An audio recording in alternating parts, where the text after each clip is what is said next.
Hello friends, this is Anu and welcome to our channel Sahitya Shiksha. आज की हमारी राइटर है यूनिस डिसूजा, जो कि इंडियन इंग्लिश पोइट भी है, नोवेलिस्ट भी है और फेमिनिस्ट उनका पॉइंट ऑफ व्यू है। ठीक है, आज हम उनके वर्क्स में इम्पोर्टेंट डिस्कस करेंगे, एडवाइस टू वुमेन। बट उससे पहले मैं उनके बारे में थोड़ा बता देती हूँ। ज़्यादातर उनके जो वर्क होते हैं वो फेमिनिस्ट के ऊपर होते हैं और उनका जो पहला वर्क है वो है डच पेंटिंग्स, जो उन्होंने 1988 में लिखा। एंड उनके बहुत सारे अदर वर्क्स भी हैं, कुछ नॉवेल्स भी जो उन्होंने लिखे हैं। ठीक है, एक उनका वर्क है जिसका नाम है 9 इंडियन वुमेन पोइट। ठीक है, हमारा जो आज का वर्क है वो है एडवाइस टू वुमेन, जो उनकी सिलेक्टेड पोएम्स में पब्लिश हुआ था 1994 में। और एडवाइस टू वुमेन में वो वुमेन की एक साइड को रिप्रेजेंट करती हैं कि कैसे जो वुमेन हैं वो मतलब इंटरनली वीक होती हैं, इमोशनली वीक होती हैं और वो डिपेंड होती हैं अदर्स पे। ठीक है, फ्रिकल तरीके से कैट के थ्रू रिप्रेजेंट करती है वुमेन को। वो पूरी 12 लाइन की ही पोएम है और इस 12 लाइन में वो कैट का एग्जाम्पल लेती है एज ए मेटाफर और फिर दिखाती हैं कि कैसे अगर मतलब तुम अपना बिहेवियर, सबसे पहले तो वो पहली लाइंस में कहती है keep cats if you want to learn to cope up with the otherness of lovers.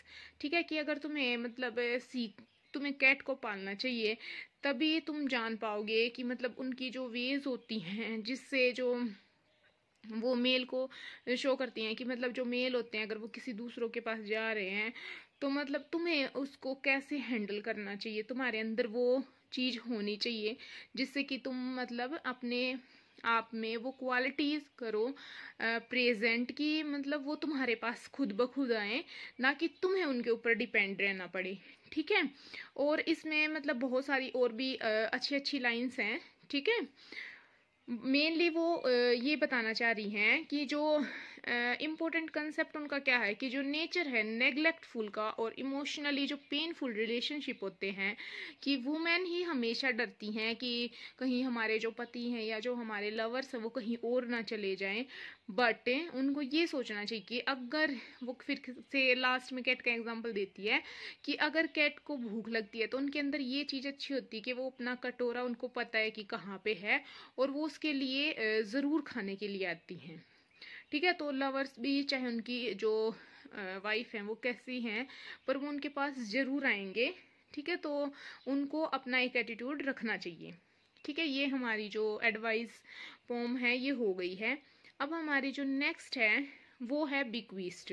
बीक्विस्ट में इन्होंने मतलब फेमिनिस्ट पॉइंट ऑफ व्यू ही है इनका, बट इसमें इन्होंने शो किया है कि जिस तरीके से हमारा जो पैट्रियार्कल सोसाइटी है वो उसने डिसाइड कर दिया है कि वुमेन के ये काम है, मेल के ये काम है।